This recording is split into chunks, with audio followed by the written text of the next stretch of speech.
Hello नमस्कार प्यारे बच्चों, स्वागत है आपका हमारे चैनल में। तो बेटा भी तो वेलकम जी।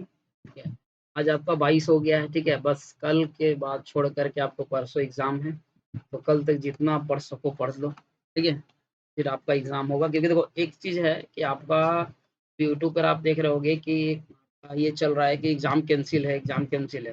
लेकिन ध्यान रहे कि आपका पीसीपी जो आपका पॉलिटेक्निक इंजीनियरिंग है, ये इसका एग्ज़ाम कैंसिल नहीं हुआ है। मैं पहले बता दे रहा हूँ जो हमारे वर्ष हैं, ठीक है? ये पॉलिटेक्निक इंजीनियरिंग का एग्ज़ाम कैंसिल नहीं हुआ है।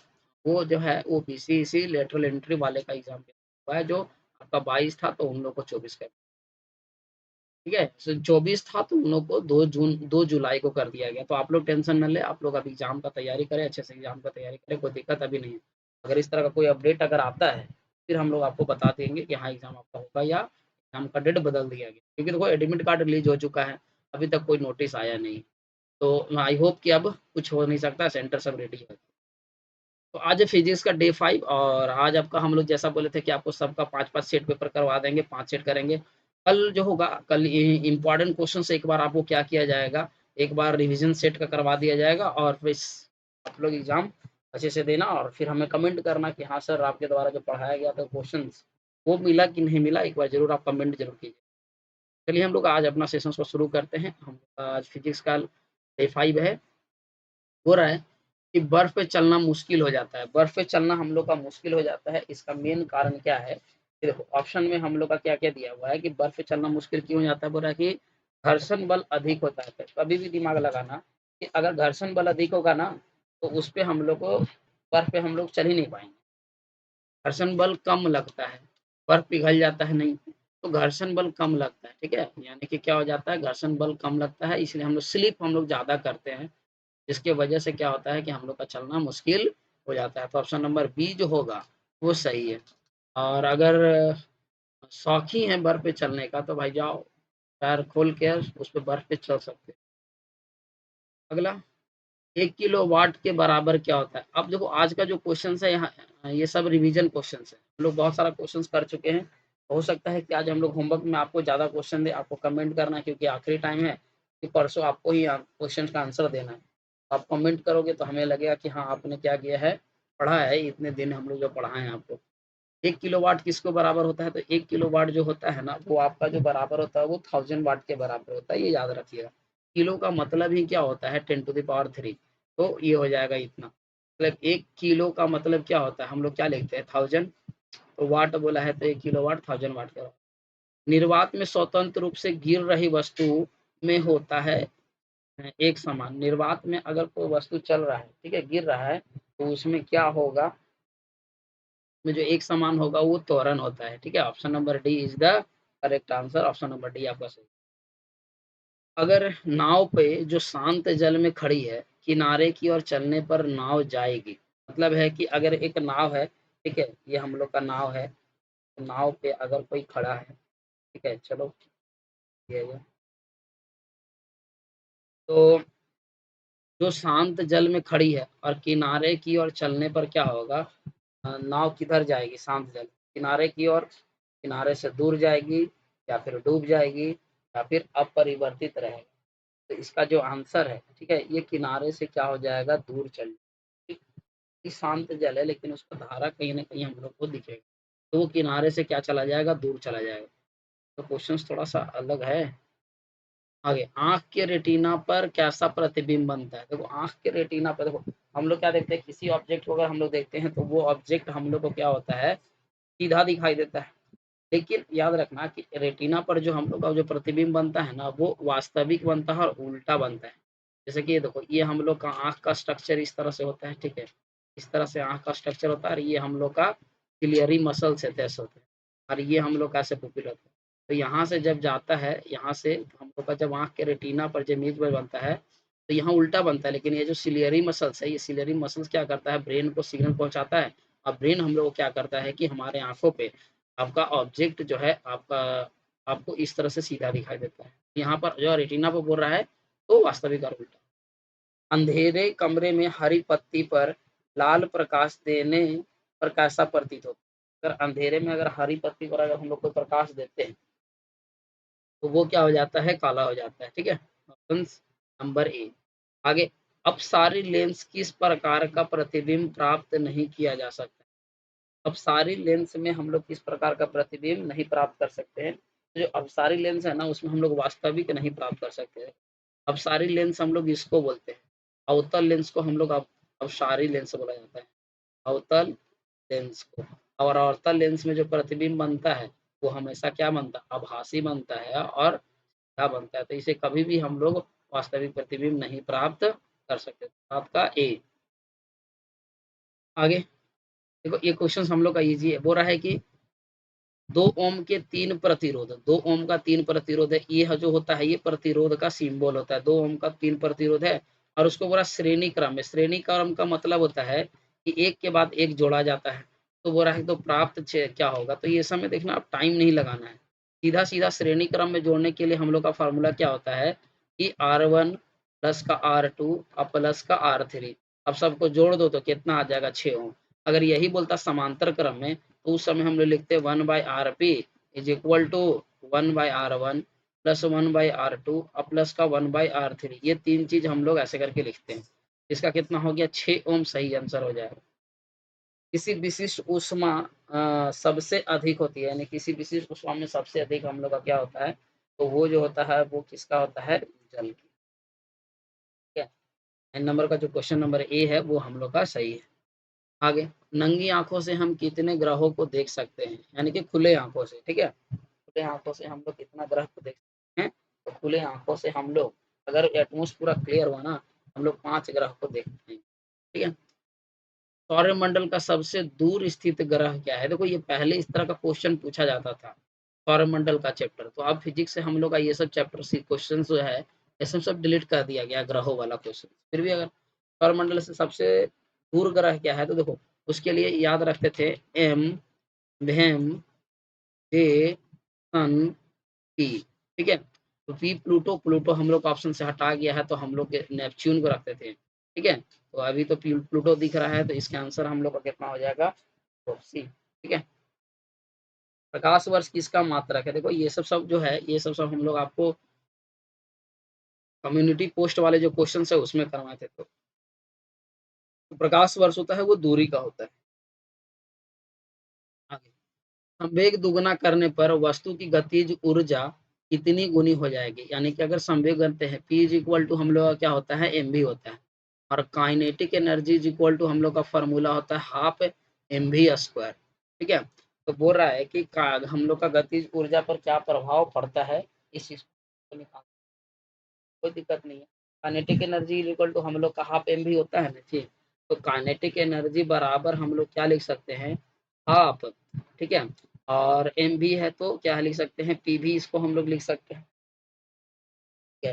यानी कि भी इज इक्वल टू, जो हम लोग का आएगा भी इज इक्वल टू, अगर हम लोग निकालते हैं यहाँ से, ठीक है, हम लोग को मोमेंटम भी इज इक्वल टू कितना आता है? पी बाई एम आता है। ठीक है? अब अगर इसको काइनेटिक एनर्जी बराबर अगर हम लोग पुट करें, तो हाफ एम, अब पी बाई क्या आएगा? एम का स्क्वायर आएगा, यानी कि एम स्क्वायर बाई कितना आता है? 2m आता है। तो हम लोग क्या देख रहे हैं कि काइनेटिक एनर्जी जो हो रहा है, ठीक है, काइनेटिक एनर्जी हमारा क्या हो रहा है, तो हम लोग को देखने को कितना गुना मिल रहा है? ठीक है? यानी कि हाफ इंटू हाफ हम लोग को कितना हो गया? 4m के आसपास हम लोग को देखने को मिलेगा। देखो कैसे करके, तो एनर्जी बराबर हम लोग क्या लिखेंगे? 2p स्क्वायर बाई 2m का स्क्वायर। अब 4p स्क्वायर बाई 2m का स्क्वायर। मतलब कि हम लोग को कितना देखने को मिल रहा है कि वस्तु की गतिज ऊर्जा हम लोग को 4 गुनी देखने को मिल रहा है, अगर कंपेयर कर रहे हैं 4 गुनी। अगला है 14 नंबर, बोला है कि कोई कार्य करने में समय अवधि बढ़ जाती है, तो क्या परिवर्तन होगा? अगर मतलब है कि टाइम अगर ज़्यादा लग जाता है किसी कार्य को करने में, तो हम लोग क्या जानते हैं कि जो उसका शक्ति होता है वो शक्ति कम जाता है, क्योंकि शक्ति बराबर हम लोग क्या जानते हैं फार्मूला, कि कार्य अब बटा क्या होता है? समय। तो अगर हम लोग समय को बढ़ा दें तो शक्ति क्या हो जाएगा? कम हो जाएगा, शक्ति में कमी आ जाएगी। 15 नंबर क्वेश्चन देख लो। सब आज का जो क्वेश्चन है वो बिल्कुल थियोरेटिकल क्वेश्चन है, थोड़ा सा लास्ट में न्यूमेरिकल क्वेश्चन है, क्योंकि हम लोग बहुत सारा क्वेश्चन को कर चुके हैं। करीब आपका 2000 के आसपास हम लोग क्वेश्चन करवाए हैं, ये जान लेना, हर सब्जेक्ट का मिला करके। और यदि वस्तु का द्रव्यमान अगर बढ़ा दिया जाए तो आवर्त काल क्या होता है? अगर वस्तु का द्रव्यमान अगर हम लोग बढ़ा दे तो आवर्त काल क्या होगा? तो देखो वस्तु के आवर्त काल से द्रव्यमान को कोई मतलब नहीं रहता, क्योंकि हम लोग का फ़ॉर्मूला होता है 2 पाई L बाई, तो हमको उससे कोई मतलब नहीं है, वो क्या रहेगा? अपवर्तित रहेगा। 233 केल्विन किसके बराबर होता है? 233 केल्विन किसके बराबर होता है? देखो याद रखना, जो 0 डिग्री सेल्सियस बराबर होता है 273 केल्विन। तो हम लोग को कितना बोल रहा है? 233 केल्विन। मतलब है कि 273 में 233 घटा दो, तो हम लोग कितना निकल जाएगा? 40, यानी कि माइनस का 40, 40 डिग्री सेल्सियस, क्या 40 फ़ारेनहाइट, ठीक है। यहाँ से हम लोग का अभी निकालना ही बाकी है। यहाँ से हम लोग का डिग्री सेल्सियस कितना निकल गया? माइनस का 40 डिग्री सी निकल गया। अब इसमें दिख नहीं रहा कि माइनस में 40 डिग्री, प्लस में तो दिख रहा है लेकिन माइनस में नहीं दिख रहा है। तो इसको हम लोग बदलेंगे फ़ारेनहाइट में। तो 180 is equal to C by कितना हो जाता है? 100। तो जब सॉल्व करेंगे तो एफ बराबर जो हम लोग का निकल के आएगा माइनस का 72 और प्लस का 32, लेकिन माइनस का 40 डिग्री फ़ारेनहाइट आएगा। क्या ये फार्मूला है? इस फार्मूले पर क्या कीजिए कि आप क्वेश्चन को पुट कर दीजिए, आपका निकल जाए। 15 नंबर 17 नंबर क्वेश्चन हो गया। बोला यदि पानी के टैंक में 20 पूर्ण तरंग प्रति सेकंड प्रतिपादित की जाती है, और यदि यह श्रृंग और उसके निकटतक गर्त के बीच की दूरी 30 सेंटीमीटर हो, तो तरंग का वेग क्या होगा? तरंग का वेग क्या होगा? देखो यहाँ पर हम लोग को दोनों की संख्या कितना दिया है? दोनों की संख्या 20 दिया है, और हम लोग को आवृत्ति कितना दे दिया है? 20 हर्ट्ज दे दिया है, ठीक है। 20 हर्ट्ज का हम लोग को दिया गया है। और उसके बाद जो दूरी दिया है, दूरी यानी कि जो वेवलेंथ का जो दूरी है, तरंग दैर्ध्य, वो हम लोग को 30 सेंटीमीटर दिया है। तो हम लोग क्या जानते हैं? तरंग का वेग बराबर क्या होता है? N lambda. एन लेमडा बोला है, मतलब है कि 20 इंटू 30, 20 इंटू 30 का मतलब कितना हो गया? 600 सेंटीमीटर पर सेकेंड हो गया।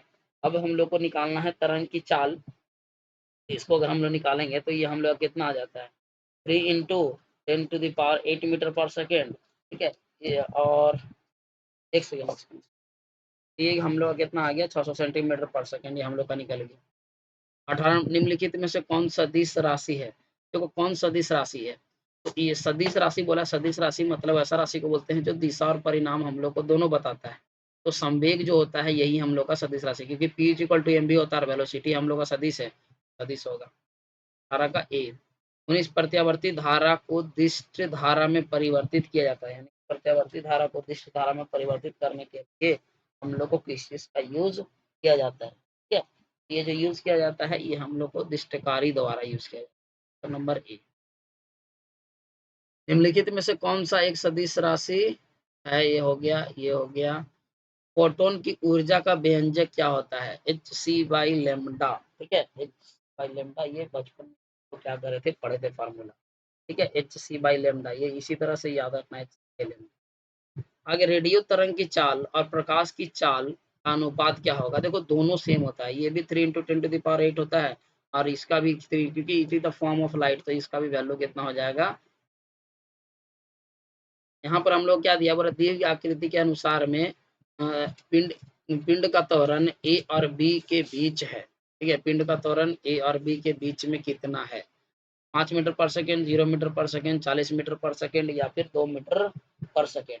देखो यहाँ पर क्या है कि हम लोग क्या जानते हैं कि rate of change of velocity, अब पॉइंट ए पर भी वेलोसिटी हम लोग का 40 है, पॉइंट बी पर भी वेलोसिटी 40 है, तो कुछ चेंज हम लोग को देखने को मिला, तो चेंज कितना है? 0। इसका मतलब वेलोसिटी कितना होगा? 0। इसमें सोचने नहीं है।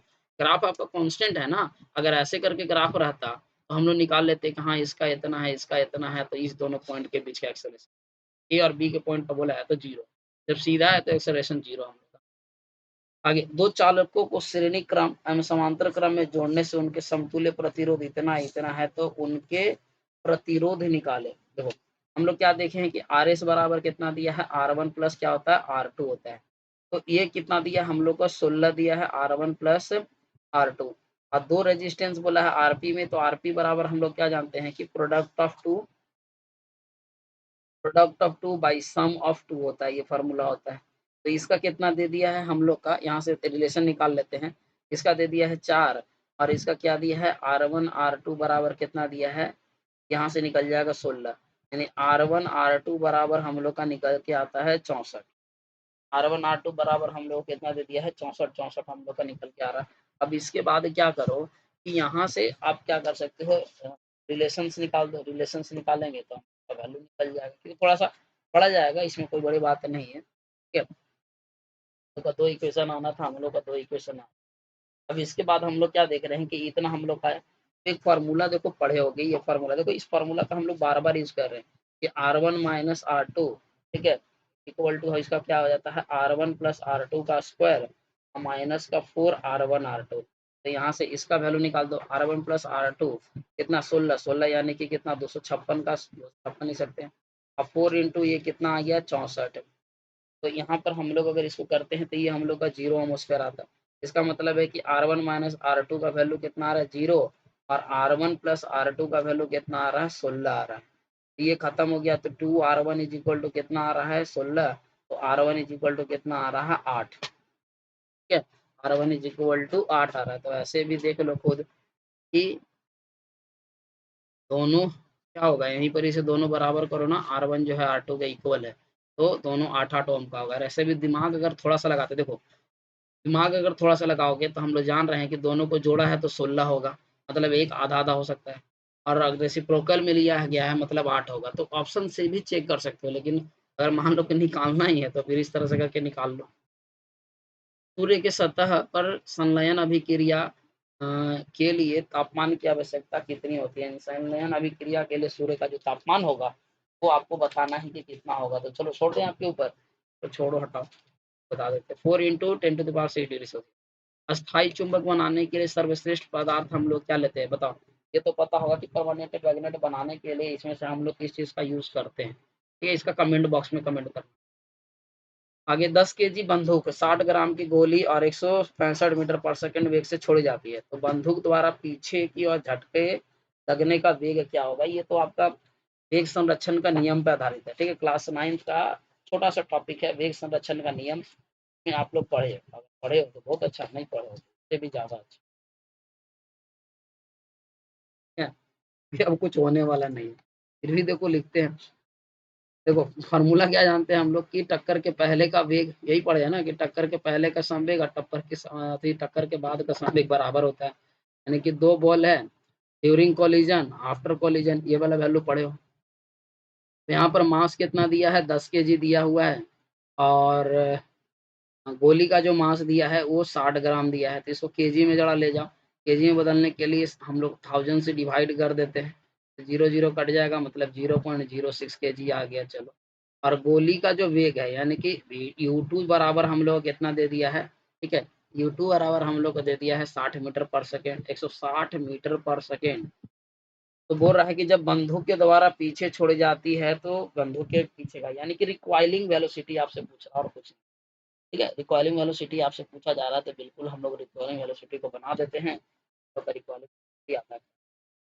फॉर्मूला क्या है m v plus m v one plus m v two, ठीक है, इक्वल टू कितना हो जाएगा हम लोग का 0। यहाँ से भी इक्वल टू निकालते हैं minus m v by capital M.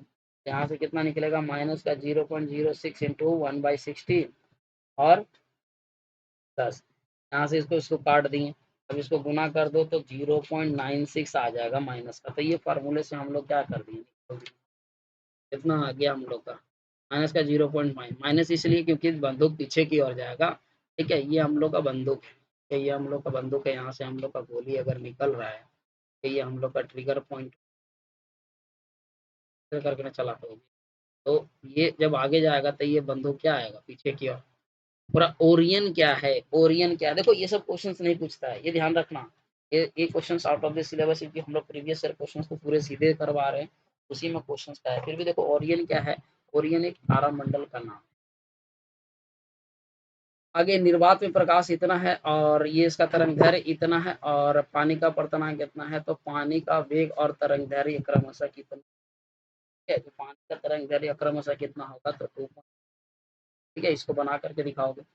निम्नलिखित में कौन सा शक्ति का मात्रक नहीं होता है, इनमें से कौन सा शक्ति का मात्रक नहीं होता, जो एम्पेयर पर ओम होता है ये शक्ति मात्रक नहीं होता है। देखो P इज इक्वल टू, हम आपको चारों फॉर्मूला बता रहे हैं कि वी आई होता है वोल्ट एम्पेयर, है ना, वोल्ट एम्पेयर ऑप्शन बी। एक होता है, यहाँ से ओम्स लॉ लगा दो, ठीक है, तो वी स्क्वायर बाई आर, एक हो जाएगा वोल्ट बाई एम्पेयर, ठीक है, इसके बाद आपका यहाँ से और लगाओगे आई इज इक्वल टू आप लोग का क्या होता है वी स्क्वायर बाई आर, एक होता है आई बराबर होता है ई वी, ठीक है वी बाई आर, तो यहाँ वी स्क्वायर बाई आर, और एक आपका वी इज इक्वल टू हो जाता है आई आर, फॉर्मूला में क्या होता है आई स्क्वायर आर, ये भी हो गया, ठीक है ये भी हो गया। अब वाट तो होता ही है एम्पियर स्क्वायर के।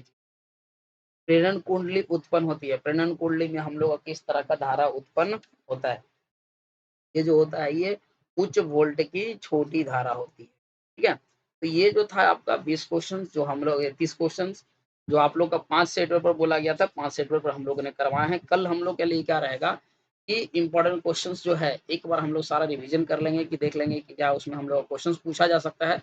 कल की क्लास में सिर्फ आपको कंसेप्ट बताया जाएगा, ठीक है, कि क्या कैसे क्वेश्चन आएगा, तो कौन सा तुक्का लगाना है, ठीक है, क्योंकि ये जरूरी है। मान लीजिए कि बिहार बोर्ड में तो आपका नेगेटिव मार्क्स है नहीं, जितना सही आएगा उतना बना लेना, बाकी बात को कैसे करके तुक्का लगाना है ये कल की क्लास में हम क्या करेंगे बताएंगे।